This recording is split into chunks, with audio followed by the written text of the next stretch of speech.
Assalamualaikum warahmatullahi wabarakatuh. Salam sejahtera untuk kita sekalian. Pada kesempatan ini saya akan menjelaskan pernyataan diri dosen dalam unjuk kerja Tridharma Perguruan Tinggi PDD UKTPT bidang pengejaran. Sebelumnya perkenalkan, nama saya Kosmas Sobon SPhil MPD, dosen tetap program studi PGSD Fakultas Ilmu Pendidikan Universitas Katolik de la Salle Manado. Pada kesempatan ini saya akan mendeskripsikan satu mata kuliah yang saya ampu, yakni mata kuliah pengembangan kurikulum SD dengan kode mata kuliah PSD 13201 dengan bobot SKS 2, dan mata kuliah ini dikontrak oleh mahasiswa semester 3 khususnya pada semester ganjil. Adapun rumpun mata kuliah ini adalah mata kuliah wajib program studi. Untuk memaparkan mata kuliah pengembangan kurikulum SD, saya membaginya dalam 6 bagian. Pertama, deskripsi mata kuliah. Yang kedua, capaian pembelajaran mata kuliah. Yang ketiga, materi kuliah. Yang keempat, metode pembelajaran. Kelima, sistem penilaian. Dan keenam, saya akan memaparkan video pembelajaran untuk satu topik perkuliahan pada mata kuliah pengembangan kurikulum SD.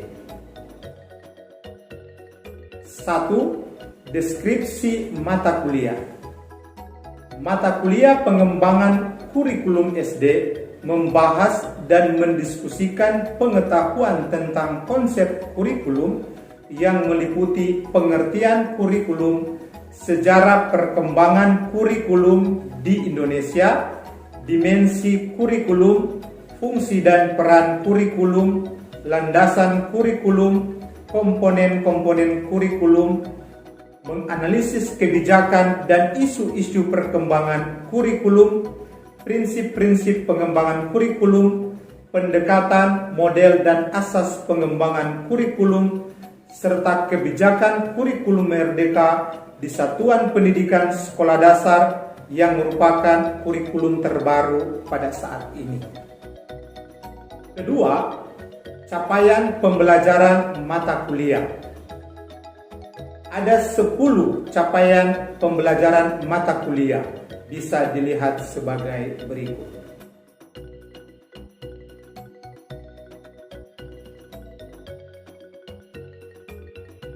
Ketiga, materi kuliah. Materi kuliah pada mata kuliah pengembangan kurikulum SD dibagi dalam 9 bagian. Pertama, konsep, hakikat dan sejarah perkembangan kurikulum di Indonesia.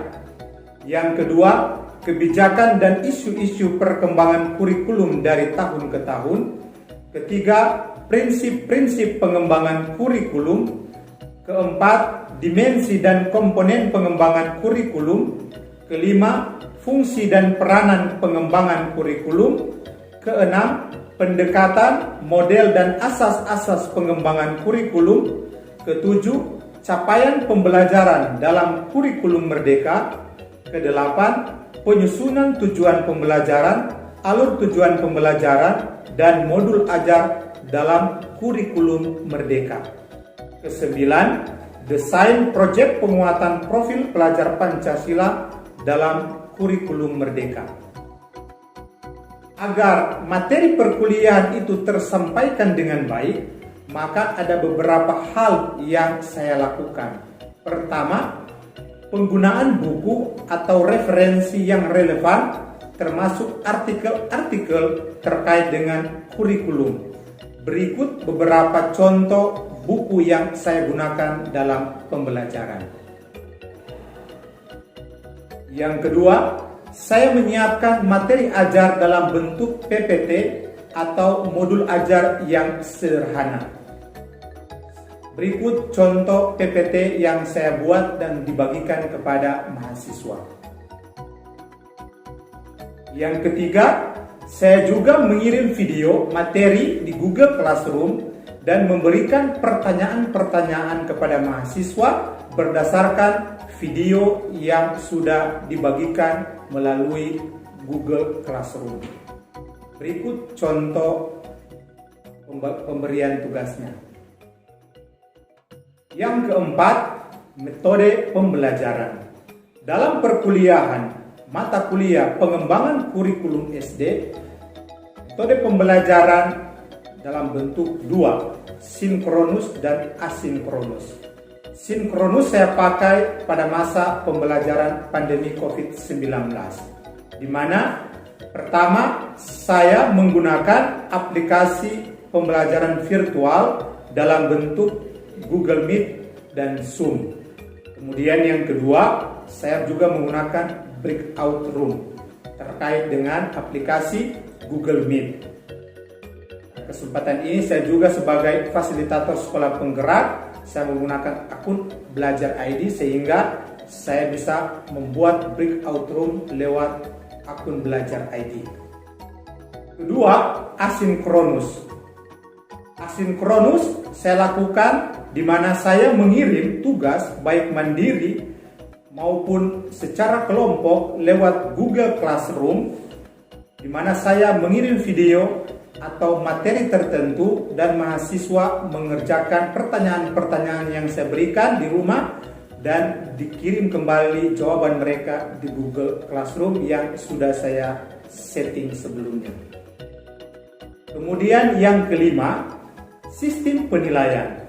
Dalam sistem penilaian mata kuliah pengembangan kurikulum SD, saya bagi dalam 4 kriteria penilaian. 1. Ujian tengah semester dengan bobot 30%, ujian akhir semester dengan bobot 40%, tugas terstruktur dan mandiri termasuk kuis 20%, di mana kuis ini saya berikan kepada mahasiswa setiap akhir materi atau topik tertentu saya berikan kuis. Kemudian yang keempat, kehadiran mahasiswa absen sebesar 10%. Adapun bobot penilaian yang saya berikan kepada mahasiswa berdasarkan kurikulum di program studi bisa dilihat sebagai berikut. Topik yang keenam, berikut adalah rekaman video pembelajaran saya untuk satu pertemuan, khususnya pertemuan yang ke-13. Silakan menyimak video pembelajaran. Baik, selamat siang untuk kita semua. Sehat-sehat hari ini? Sehat. Baik, hari ini kita melakukan perkuliahan untuk mata pelajaran pengembangan kurikulum di SD. Minggu yang lalu dalam pertemuan ke-12, saya sudah menjelaskan tentang kebijakan kurikulum merdeka. Untuk pertemuan lanjutan ini ke-13, kita lebih memahami pada pemahaman capaian pembelajaran dalam kurikulum merdeka. Ya. Nah, tujuan perkuliahan kita hari ini kurang lebih kita akan mencapai 3 tujuan kita, yaitu pertama, diharapkan setelah perkuliahan ini mahasiswa mampu memahami kerangka kurikulum merdeka.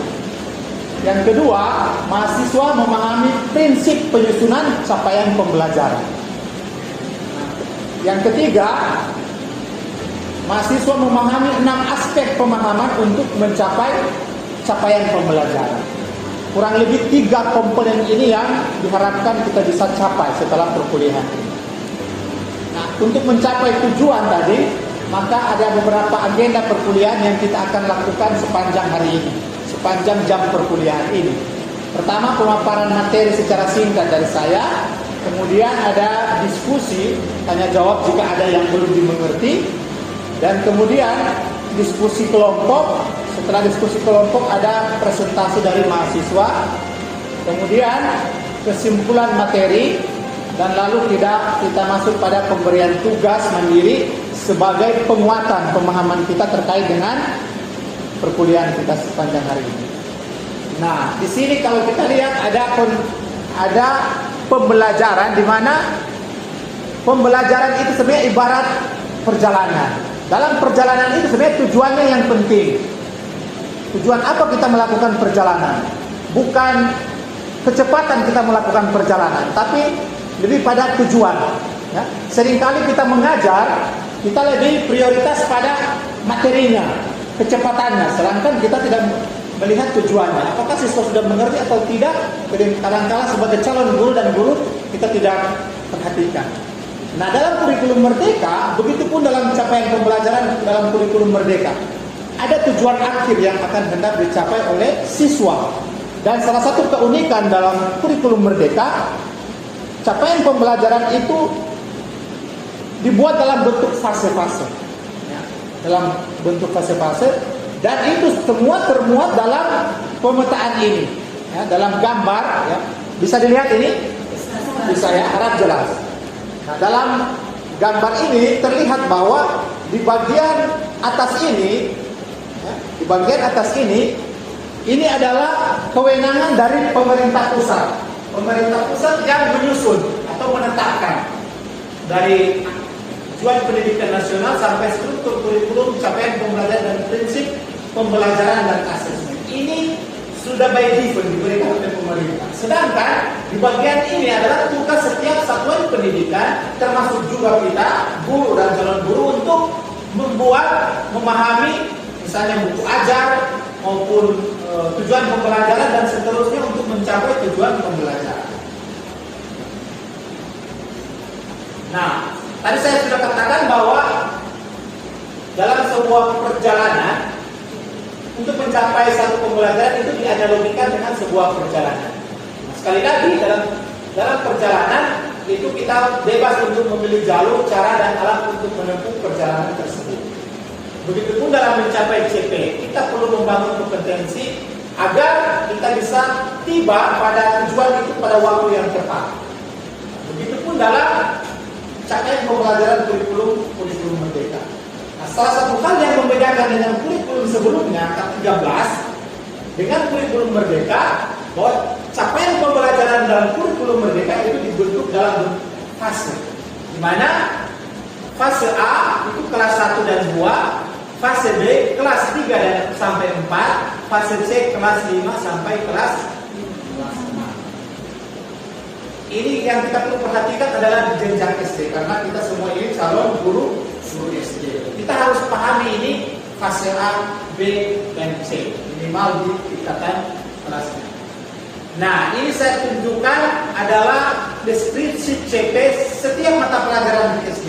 Kalau mahasiswa buka link ini, akan tampil seluruh mata pelajaran di SD dan capaian pembelajaran. Bahkan dalam CP itu ada elemen-elemen yang terdiri dari capaian pembelajaran. Nah, mungkin dari sampai penjelasan ini ada yang ingin bertanya, dipersilakan. Oke, Yumiko, silakan.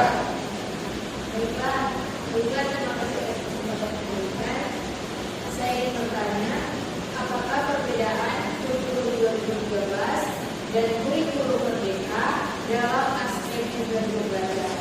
Itu saya terima kasih. Oke, terima kasih ya. Ya, pertanyaan sangat luar biasa. Jadi, memang berbeda antara kurikulum 2013 dan kurikulum Merdeka. Ada bagian-bagian yang tertentu. Jadi pada prinsipnya kurikulum 2013 itu dalam pemaparan materi itu bersifat tematik, terintegrasi.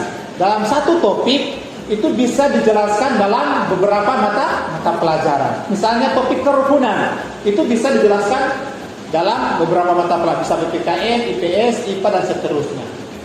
Dan dalam kurikulum 2013 tidak ada istilah fase-fase dan elemen. Nah, sedangkan kurikulum merdeka, capaian pembelajarannya seperti ini. Coba dilihat, ya. Dalam kurikulum merdeka, capaian pembelajaran dimasukkan dalam bentuk fase, ya. Dan dalam fase itu termuat elemen-elemen. Misalnya ini contoh matematika. Ya, dalam matematika ada elemen misalnya bilangan, aljabar, pengukuran, geometri, dan analisis data dan peluang.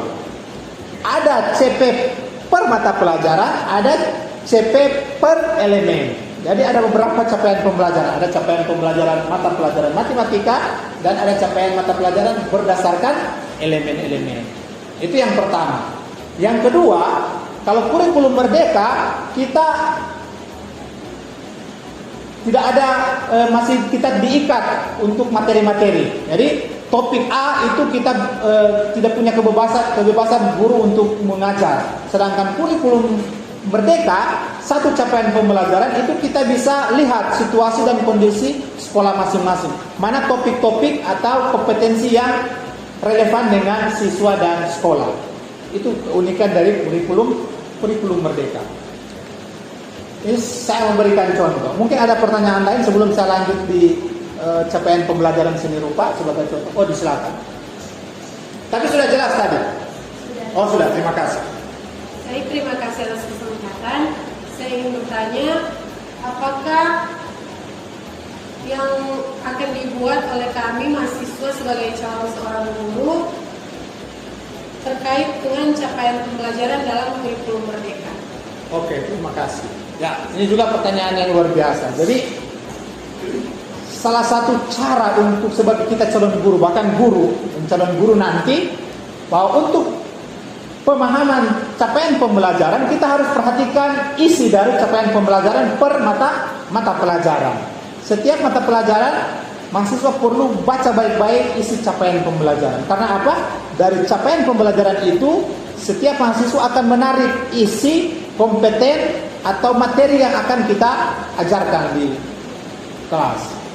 Jadi kalau kita tidak mampu memahami capaian pembelajaran setiap mata pelajaran, kita akan sulit untuk memberikan materi mana yang cocok dengan siswa dan kondisi sekolah. Jadi pertama itu mengerti dengan baik capaian pembelajaran. Kedua, kita harus memahami dengan baik juga elemen-elemen yang ada dalam setiap capaian pembelajaran, setiap mata pelajaran. Ya, elemen-elemen itulah yang membantu kita calon guru untuk menentukan mana materinya, kompetensi, dan bahkan masuk pada tujuan pembelajarannya.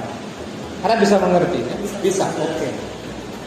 Nah, kita lanjut. Ini contoh, saya memberikan contoh capaian pembelajaran seni rupa. Ini kalau fase C kelas berapa ini? Ya, kelas 5 dan 6. Ini satu capaian pembelajaran di pembelajaran seni rupa. Ya, bisa dilihat. Dan ini dalam capaian pembelajaran seni rupa seperti saya sudah jelaskan tadi terdiri dari beberapa elemen.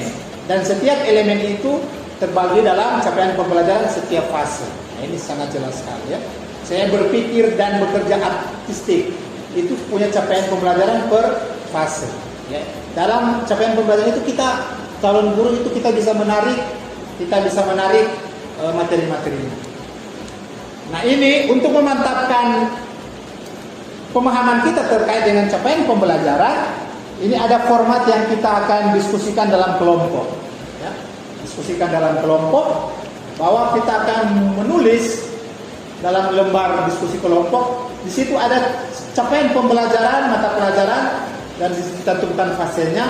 Kemudian kompetensi yang dituju dalam capaian pembelajaran, elemen-elemennya. Kemudian hubungan antara elemen dengan kompetensi yang akan dituju dalam setiap mata pelajaran, khususnya terkait dengan CP. Tapi jangan lupa ditulis nama kelompoknya. Ya, mungkin terkait dengan tugas ada yang bertanya. Oke, silakan Virgin. Baik, terima kasih atas kesempatan yang diberikan. Untuk kejelasan tugas, saya ingin bertanya untuk elemen CP-nya, bagaimana kita menentukan atau melihat sumber elemen CP tersebut? Terima kasih. Oke, terima kasih. Jadi untuk menentukan tugas tadi, saya sudah katakan tadi, nanti saya sudah kirim link Google Drive. Nanti kalau dibuka Google Drive-nya ini akan tampil seperti ini. ini akan muncul capaian pembelajaran per mata pelajaran. Dalam setiap mata pelajaran itu ada elemen-elemennya. Nanti setiap mahasiswa bisa melihat elemen-elemen setiap mata pelajaran di link ini. Ya, bisa? Oke. Sekarang kita masuk dalam kelompok. Kita bagi dalam 3 kelompok. Ya, nanti soalnya setelah ini saya kirim untuk masuk dalam kelompok.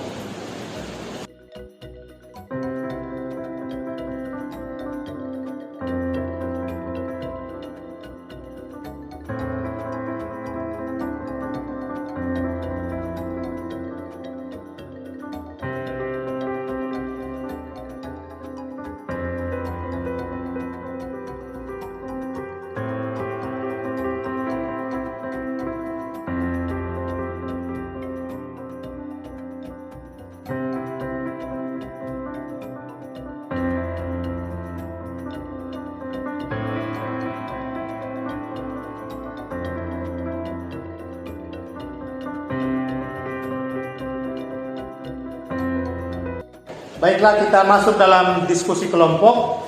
Setiap kelompok akan memaparkan materi diskusinya. Saya persilakan kelompok 1.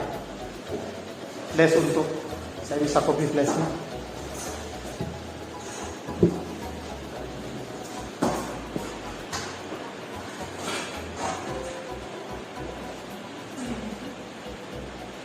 Oke, ini kelompok 1. Silakan.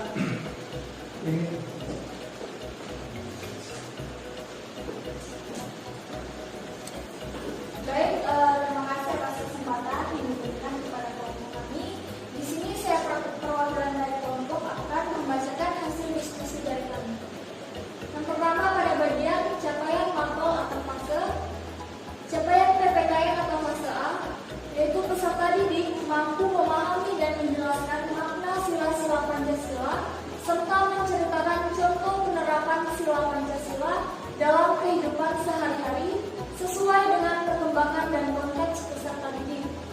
Peserta didik mampu menerapkan nilai-nilai Pancasila di lingkungan keluarga, sekolah, dan masyarakat. Kemudian pada pembagian kompetensi yang dituju, capai yaitu memahami dan menjelaskan makna sila-sila Pancasila, menceritakan contoh penerapan sila Pancasila, kemudian menerapkan nilai-nilai Pancasila. Masuk pada elemen CP yaitu Pancasila, kemudian ada Undang-Undang 1945, ada Bhinneka Tunggal Ika, dan Negara Kesatuan Republik Indonesia. Kemudian hubungan dan peran elemen dengan kompetensi yang dituju CP, yaitu dari elemen CP dengan kompetensi yang dituju sangat keterkaitan dapat merubah perilaku siswa dalam melaksanakan hak dan kewajiban, memahami kebinekaan, serta menerima tugas-tugas yang diberikan dan dikerjakan secara kebersamaan. Ya, terima kasih. Kita berikan keputan ke kelompok 1. Oke, terima kasih pada kelompok 1. Silakan kembali ke tempat duduk. Jadi ini ya, benar ya. Silakan duduk ke posisi awal. Ini sangat luar biasa pekerjaan dari kelompok 1 ya. Mereka mendiskusikan tentang capaian pembelajaran PPKN untuk fase A. Kalau fase A berarti kelas berapa? Kelas 1 dan kelas 2. Jadi capaian PPKN untuk kelas 1 dan 2 karena masuk di fase A. Oke. Nah, beberapa kesimpulan yang saya bisa berikan ketika melihat hasil diskusi dari mahasiswa.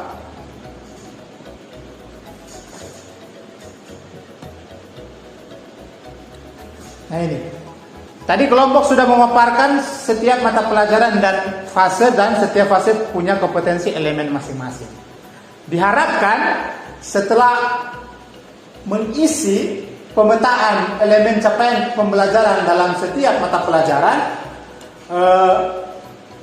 setiap mahasiswa sudah memahami dengan baik model capaian pembelajaran yang dideskripsikan dalam bentuk fase-fase untuk kurikulum merdeka ya.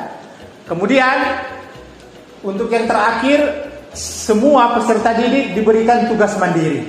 Ini untuk apa? Untuk menguatkan. Apakah tadi sudah kerja kelompok? Apakah setiap mahasiswa sudah memahami secara individu, sudah paham atau betul? Belum. Nah, inilah tugas yang akan saya kasih. Jadi lihat baik-baik.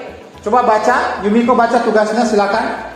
Mahasiswa memilih satu mata pelajaran dan menuliskan CP mata pelajaran, menulis kompetensi yang dicapai dan elemen yang termuat dalam CP tersebut. Tugas dikirim melalui Google Classroom. Oke, terima kasih. Sudah jelas apa yang dibuat untuk dibuat di rumah? Sudah? Jelas. Oke.